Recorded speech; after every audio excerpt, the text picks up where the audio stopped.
สวัสดีเพื่อนๆทุกคนเนาะสำหรับคลิปนี้แม่นเป็นคลิปที่แอดมินจะมาแนะนำวิธีการโพสต์คลิปแบบเครื่องหน้าจอคลิปสั้นนะส่วนหลายแล้วเขาจะมักเอาคลิปสั้นวิดีโอสั้นลงเพจแบบเครื่องจอแบบนี้นะทุกคนแบบที่ทุกคนเห็นที่ว่าเป็นไวรัลหรือว่าเป็นกระแสอยู่ในเพจในเฟซนั่นแหละเนาะอ่าซึ่งสำหรับคลิปนี้หรือว่าวิดีโอนี้นะแม่นเราสามารถอัปลงได้ทั้ง iOS แล้วก็ Android เด้อทุกคนเด้อหมายความว่าเราก็สามารถเอาโทรศัพท์ iPhone นี่ลงวิดีโอสั้นแบบนี้ก็ได้เนาะซึ่งแอปตัวนี้นะมันเปิดตัวมาโดนแล้วเนาะทุกคนเนาะอาจจะหลายปีแล้วแต่ว่าเขาเจ้าบางคนเนาะอาจจะยังบ่ทันรู้ว่ามันสามารถโพสต์ใน iPhone ได้นะฉะนั้นมื้อนี้ก็เลยว่าแอดก็ได้เบิ่งคลิปเขาหั่นน่ะก็เลยว่ามีเคล็ดลับดีๆก็อยากจะมาบอกต่อให้กับ FC หรือว่าคนที่ว่าติดตามเพจแล้วก็ยูทูบทุกคนเนาะได้รู้นำกันเนาะแอปที่เราจะโพสต์วิดีโอลง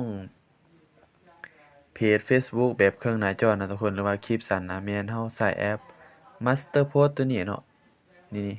มีรูปร่างลักษณะแบบนี้ทุกคนซึ่งเราสามารถดาวน์โหลดได้ทั้ง iOS แล้วก็ Android เด้อพิมพ์ตามนี้เลย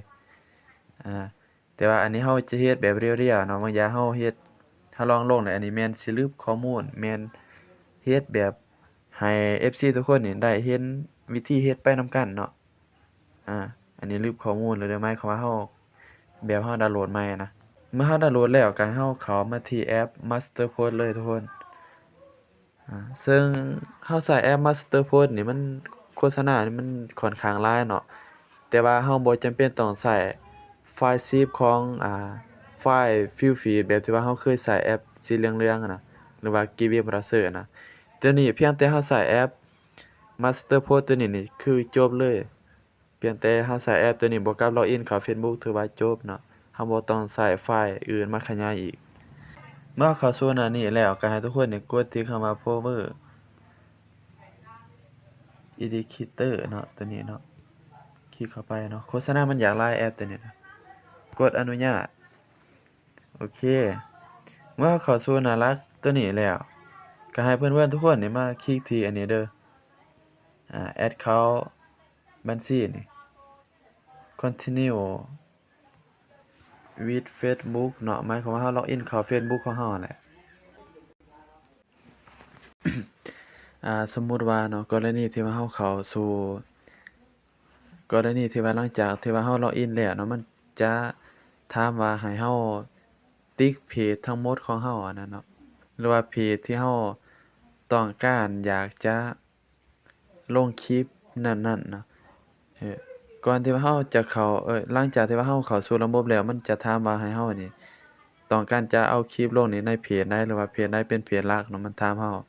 แต่ถ้าหากว่าเราลืมเวลาเราล็อกอินใหม่เนาะหรือว่าเราเข้าสู่ระบบใหม่เราสามารถแก้ไขก่อนหน้านี้ก็ได้เนาะนี่คือของข้าพเจ้านี่มีหลายเพจอยู่แต่ว่าเพจหลักเราใช้นี่แม่น4เพจ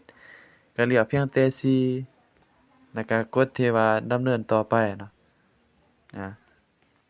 เมื่อมันถามแบบนี้ก็ให้เราเลือกอยู่เทิงนี่ก็ได้กดดำเนินต่อไปแล้วก็กดบันทึก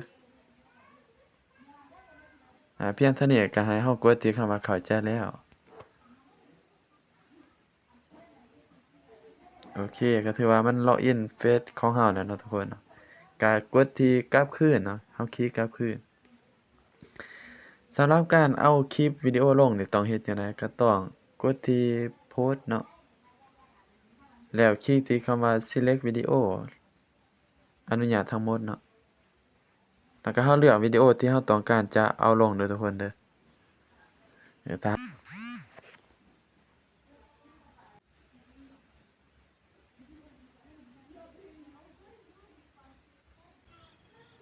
หลังจากที่ว่าเราได้เตรียมคลิปที่เราจะโพสต์ลงเพจแล้วเนาะ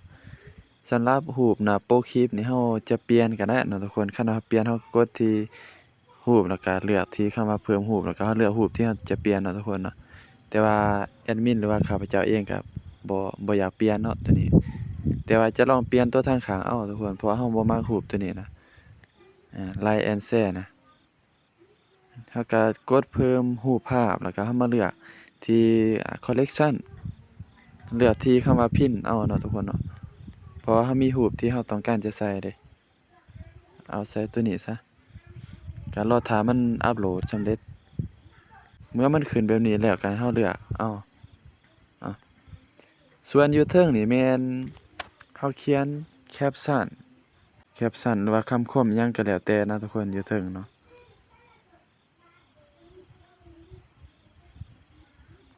แบบนี้ส่วนตัวนี้นี่ก็แม่นตัวอย่างว่าเราสิเขียนว่ารับฝากคลิปหรือว่าฝากติดตามเนาะรับฝากคลิปแบบนี้ส่วนตัวนี้เราบ่สามารถเปลี่ยนได้เนาะแต่ถ้าหากใครที่ว่าอยากใส่ฟอนต์งามๆหนังสืองามๆแอดมินแนะนำให้ทุกคนนี่เข้ามาที่ Google Chrome หรือว่า Google ก็ได้เนาะทุกคนแล้วมาพิมพ์คำว่าฟอนต์นี่พิมพ์คำว่าฟอนต์ตัวนี้หมายความว่าเราเอาฟอนต์ภาษาอังกฤษน่ะมันจะมีลวดลายเวอร์ซันหั้นนะหลากหลายแบบตัวอย่างว่าซัดนี่หมายความว่าเสาเนาะทุกคนเนาะเดี๋ยวเราก็มาเลือกแล้วว่าเราต้องการจะเอาตัวใดมาใส่เช่นข้าพเจ้าจะเลือกตัวนี้เนาะ Copy แล้วก็มาวางใส่อยู่แบบนี้นะทุกคนเนาะขั้นตอนสุดท้ายก็แม่นเราเลือกส่วนขั้นตอนตัวนี้ก็แม่นเนาะหลังจากที่ว่าเราเกี่ยมแคปชั่นหรือว่าวิดีโอแล้วก็ให้เรานี่เลือกเพจที่เราต้องการจะอัปคลิปตัวนี้ลงเนาะทุกคนเช่นข้าพเจ้าจะเลือกเพจ Story ความรู้สึกกดติ๊กโอเคแล้วก็คลิกแล้วก็แล้วเมื่อเราเลือกเพจแล้วก็ให้เราคลิกที่คำว่าโพสต์ข้อดีของการนำใช้แอป Masterpost นี่นะเราสามารถใช้ได้ทั้ง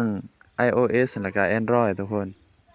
แล้วก็บ่จำเป็นต้องใช้แอป Feedfeed V2 อีกเนาะแล้วก็บ่จำเป็นต้องใช้แอป Giving Browser บวกกับไปเอาไฟล์ Feedfeed V2 อีกทุกคนเนาะซึ่งแอปตัวนี้นะมันเปิดตัวหั้นก็อาจจะปี1 2 ปีแล้วเนาะแต่ว่าคนลาวเราเนี่ยหาก็รู้จักวิธีนำใช้กับ iPhone นี่ใหม่ๆเนาะทุกคน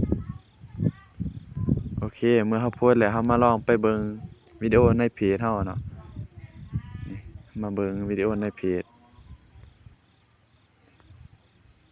ก็ฝากกดไลค์กดแชร์เพจ Story ความรู้สึกหน่อยเด้อทุกคนเด้อถ้าศาสตร์นี้เฮาฮักหรือไปต่อกันบ่ได้วิดีโอที่เราอัปลงนี่มันจะเป็นประมาณนี้เฮายังได้รู้จักกันอีกเลยหลังจากที่ว่าเราโพสต์เนาะวิดีโอเราเนี่ยก็สิได้ประมาณนี้ทุกคนซึ่งทางข้างนี่แม่นเราสามารถใส่รูปที่เราต้องการได้เนาะโดยบ่จำเป็นต้องเสียเงินคือกันกับแอป Giving Browser หรือ Feedfeed V2 นี่นะทุกคนนี่คือตัวนี้นี่มันเสียเงินได้หรือว่ามันติดลายน้ำแบบสีเหลืองๆนะส่วนตัวนี้นี่บ่ทุกคนทางข้างนี่มันเห็นแต่รูปซื่อๆมันบ่มีวิดีโอนี่ประมาณนี้นะทุกคนเนาะถ้าหากว่าเห็นคลิปนี้มีสาระมีประโยชน์ก็ฝากกดไลค์กดแชร์กดติดตามเพจแล้วก็ช่อง YouTube ของข้าพเจ้าเพื่อเป็นกำลังใจในการเฮ็ดคลิปต่อไปนะ